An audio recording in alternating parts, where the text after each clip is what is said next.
This is the story of three Chicagoans, all raised as Christians, all who decided to ultimately reject that religion. Internet is down. Nadira Rodriguez Muhammad grew up Catholic, but found herself constantly questioning the long-held beliefs of her family. I always felt that something was missing for me. Ian Bushner is a law student at the University of Chicago. I felt like that there wasn't a God. Whitney Nichols is a new Loyola grad who grew up in suburban Streamwood. I guess what I was really looking for was what felt most natural and most logical to me.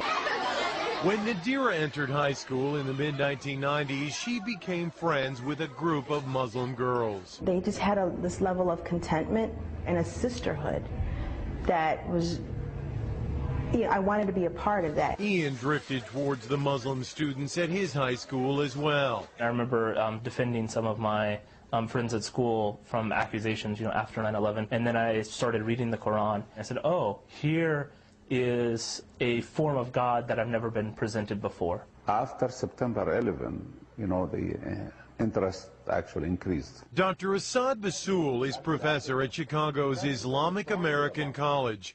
He says the tragedy 6 years ago initially prompted angry questions, but eventually many of the curious found answers to their own spiritual questions through Islam and converted.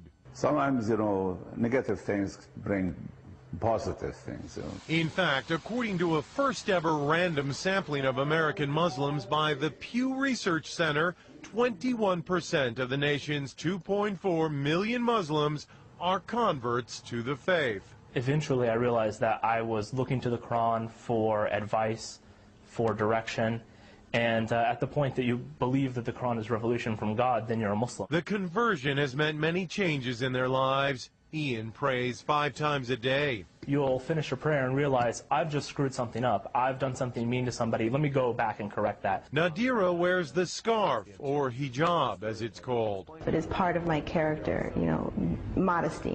It's just part of who I am. I don't know if I'll ever be ready to wear the hijab. I've become more modest. I won't wear tank tops and I won't wear shorts. Whitney says she has had to constantly defend her new religion. My father asked me right after I converted, why do you want to be associated with these terrorists? And I'm like, this is what you see? Oh no. And we kind of have to deal with the backlash of those who have chosen to do something so horrible. But all say there is no going back. At some age, everyone must decide what they believe and live their life accordingly. I'm Mexican, I'm a female, and I chose this for myself. If you have a personal, relationship with God, whatever that may be, however that may be, then you're in a good place.